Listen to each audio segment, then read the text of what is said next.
నమస్తే, నేను అంకిత.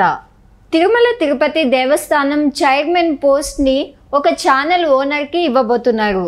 అయితే విజయసాయి రెడ్డి దీన్ని అడ్డుకునే ప్రయత్నం అయితే చేస్తున్నారు అని తెలుస్తుంది.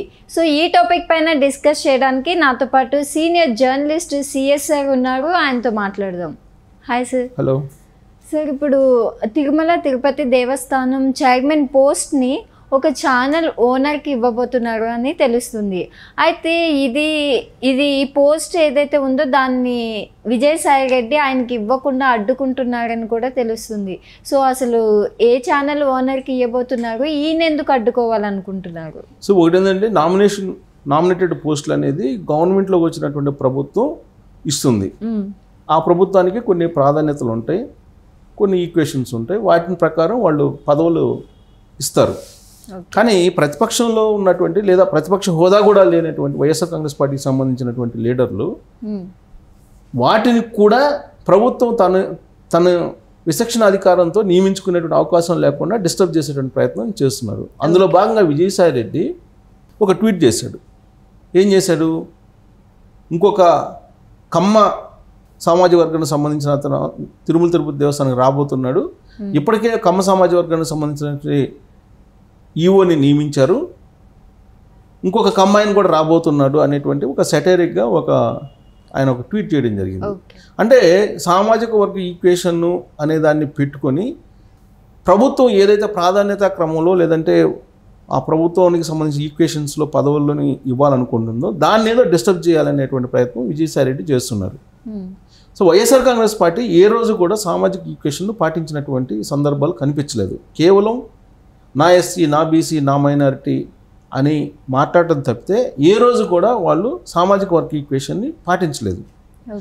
పాటించినట్టు కనిపిస్తూ ఉంటుంది. దేవతా అవసరంలాగా చూపించేవాళ్ళు వాళ్ళు ఈ సామాజిక ఈక్వేషన్ని.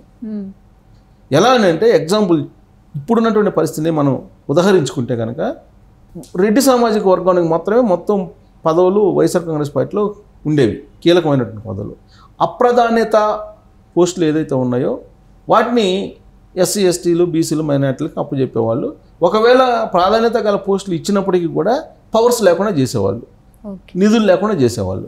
ఇది వాళ్ళు చేసింది 2019 నుంచి 2024 వరకు. సరే, ఇప్పుడు ఈయన సామాజిక ఈక్వేషన్స్ గురించి విజయసాయి రెడ్డి మాట్లాడుతున్నాడు కాబట్టి ఇప్పుడు వైఎస్ఆర్ కాంగ్రెస్ పార్టీ పరిస్థితి ఏంటి అనేది ఒక్కసారి మనం గుర్తు చేసుకుంటే, ఢిల్లీలో పార్లమెంటరీ పార్టీ నాయకుడిగా వైవి సుబ్బారెడ్డి, ఈయన జగన్మోహన్ రెడ్డికి బాబాయ్ అవుతాడు వరుసకి. ఓకే, రాజ్యసభ పక్ష నేతగా విజయసాయి రెడ్డి జగన్మోహన్ రెడ్డికి అత్యంత సన్నిహితుడు. ఆయన కేసులో A2 ఈయన, A1 జగన్మోహన్ రెడ్డి అయితే A2 ఈయన. ఇక లోక్సభలో వైఎస్ఆర్ కాంగ్రెస్ పార్టీ పక్ష నేత ఎవరు? మిథున్ రెడ్డి, పెద్దిరెడ్డి రామచంద్రారెడ్డి కుమారుడు. రాయలసీమకి ఇన్ఛార్జి ప్లస్ జగన్మోహన్ రెడ్డికి అత్యంత సన్నిహితంగా ఉండేటువంటి ఫ్యామిలీ పెద్దిరెడ్డి రామచంద్రారెడ్డిది. ఆ ఇంట్లో నుంచి వచ్చినాడే మిథున్ రెడ్డి ఇప్పుడు లోక్సభ పక్ష నేతగా ఉన్నాడు. అంటే ఈ మొత్తం ముగ్గురు రెడ్డిలే కదా ఢిల్లీలో. ఇక ఆంధ్రప్రదేశ్కి వస్తే, ఆంధ్రప్రదేశ్లో వైఎస్ఆర్ కాంగ్రెస్ పార్టీ పక్ష నేత ఎవరు? జగన్మోహన్ రెడ్డి అసెంబ్లీలో, అంతే కదా. పార్టీకి సంబంధించి మండలికి సంబంధించి శాసన మండలికి సంబంధించి వైఎస్ఆర్ కాంగ్రెస్ పార్టీ పక్ష నేత ఎవరంటే అప్పిరెడ్డి.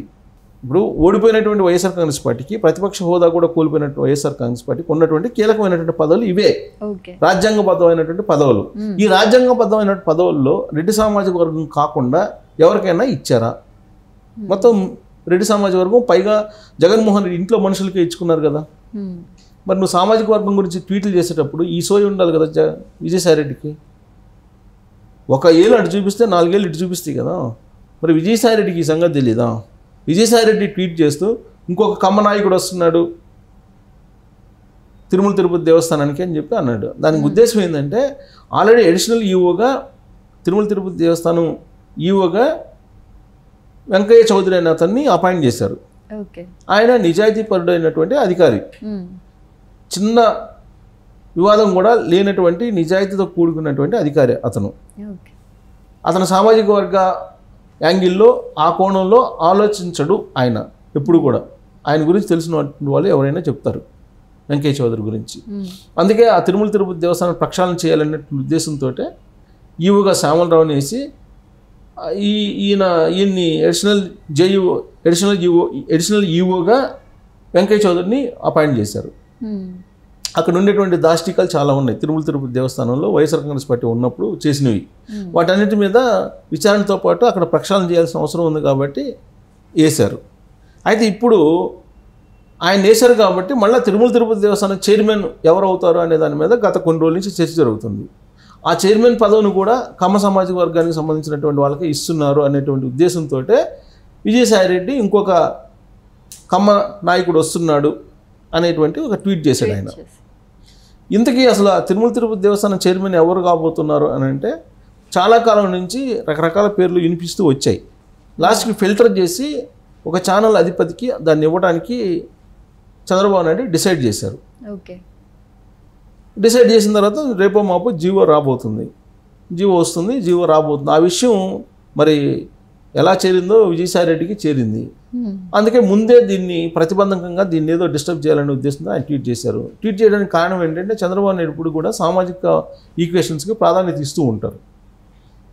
ఇలాంటి ట్వీట్లు చేసి సామాజిక ఈక్వేషన్ తప్పింది అనేటువంటి ఒక డిస్టర్బెన్స్ చేస్తే చంద్రబాబు నాయుడు పునరాలోచనలో పడే అవకాశం ఉందనేది విజయసాయిరెడ్డి యొక్క ఆలోచన. ఇప్పుడు ఈయన చైర్మన్ అయితే, ఈ ఛానల్కి సంబంధించిన ఓనర్ చైర్మన్ అయితే, అక్కడ వైఎస్ఆర్ కాంగ్రెస్ పార్టీ ఏమేమి చేసింది అవన్నీ కూడా వాటన్నిటి మీద విచారణకి ఆదేశించే అవకాశం ఉంది. ప్లస్ పకడ్బందీగా ఆయన మొత్తం ప్రక్షాళన చేసే అవకాశం ఉంది. అది జరిగితే వైఎస్ఆర్ కాంగ్రెస్ పార్టీ వాళ్ళు ఎక్కడ జైలుకి వెళ్ళాల్సి వస్తుందని చెప్పి వాళ్ళ భయం. ఎందుకంటే ఛానల్ ఓనర్గా పైగా ఆయన సొంత జిల్లా కూడా అది. సో కాబట్టి ఆయన కనుక చైర్మన్ అయితే వీళ్ళ యొక్క వైఎస్ఆర్ కాంగ్రెస్ పార్టీకి సంబంధించినటువంటి భాగవతాలు మొత్తం బయటకు వస్తుందని వాళ్ళ భయం. అందుకే ఆయన కాకుండా ఉంటే బాగుంటుంది అనేది విజయసాయిరెడ్డి యొక్క ఆలోచన. దానికి సంబంధించి సామాజిక అస్త్రం అనేదాన్ని ఒకదాన్ని సంధించాడు. అది చంద్రబాబు నాయుడు మీద ప్రయోగిస్తే చంద్రబాబు నాయుడు బలహీనత అదే కాబట్టి సామాజిక ఈక్వేషన్ అనేది ఆయన బలహీనత. వైఎస్ఆర్ కాంగ్రెస్ పార్టీ వాళ్ళు అధికారంలో ఉన్నప్పుడు ఏం చేశారు, అన్ని సలహాదారులు దాదాపుగా 70-80 మొత్తం కీలకమైనటువంటి సలహాదారుల పదవులన్నీ కూడా రెడ్డి సామాజిక వర్గానికి ఇచ్చారు. మొన్న ఒకటి సోషల్ మీడియాలో కూడా ఒక వైరల్ అవుతుంది ఒకటి. ఇప్పుడు జీపీలు గవర్నమెంట్ ప్లేడర్స్ లిస్టు తీసుకుంటే మొత్తం రాష్ట్ర వ్యాప్తంగా గవర్నమెంట్ ప్లేడర్స్ అందరూ రెడ్డి సామాజిక వర్గానికి ఇచ్చినటువంటి జాబితా ఒకటి బయటకు వచ్చింది. సో రెడ్డి సామాజిక వర్గానికి సంబంధించినటువంటి వాళ్ళకి పైగా అందులో కూడా జగన్మోహన్ రెడ్డి ఇంటి మనుషులకి, జగన్మోహన్ రెడ్డి వీరభక్తులకు మాత్రమే ఆయన ప్రాధాన్యత ఇచ్చాడు. ఎక్కడా కూడా సామాజిక ఈక్వేషన్ పాటించలేదు జగన్మోహన్ రెడ్డి. ఇప్పుడు సామాజిక ఈక్వేషన్ పాటిస్తున్నటువంటి చంద్రబాబు నాయుడిని ఆయన్ని ఏలెత్తి చూపించేటువంటి ప్రయత్నం చేస్తున్నారు. తెలుగుదేశం పార్టీ ఆంధ్రప్రదేశ్ అధ్యక్షుడికి ఎవరికి ఇచ్చారు, శ్రీనివాస్ యాదవ్కి ఇచ్చారు, యాదవ్ సామాజిక వర్గానికి ఇచ్చారు. మరి వైఎస్ఆర్ కాంగ్రెస్ పార్టీ అధ్యక్ష పదవి కూడా వేరే వాళ్ళకి ఇవ్వచ్చుగా, ఇవ్వలేదుగా. అంటే ఏదో ఒక రకంగా డిస్టర్బ్ చేయాలి ఈ సామాజిక వర్గ ఈక్వేషన్ అనేది, దాన్ని పెట్టి ఏదో ఒక విధంగా బద్నాం చేయాలి. ఏదో ఒక రకంగా ఈ ఛానల్ ఓనర్కి తిరుమల తిరుపతి దేవస్థానం చైర్మన్ పదవి రాకుండా చేయాలనేది విజయసాయిరెడ్డి యొక్క ఆలోచన. ఇప్పుడు ఆయన వస్తే కనుక వీళ్ళ భాగవతాలని ఆయనకి తెలుసు. వైఎస్ఆర్ కాంగ్రెస్ పార్టీ సంబంధించి సాయిరెడ్డి భాగవతం ఏంటి, జగన్మోహన్ రెడ్డి భాగవతం ఏంటి, మిథురెడ్డి భాగవతం ఏంటి, పెద్దిరెడ్డి రామచంద్రరెడ్డి భాగవతం ఏంటి, చెవిరెడ్డి భాగవతం ఏంటి, లేదంటే కరుణాకర్ రెడ్డి భాగవతం ఏంటి, లేదా ధర్మారెడ్డి భాగవతం ఏంటి, మాజీ ఈవోగా పనిచేశాడు మాజీ, ఆయన భాగవతం ఏంటి, ఇవన్నీ కూడా ఈ ఛానల్ ఓనర్కి బాగా తెలుసు. ప్లస్ ఇన్ఫర్మేషన్ కూడా ఆయన దగ్గర ఉంది, సహజంగా ఉంటుంది కదా ఛానల్ ఓనర్ కాబట్టి.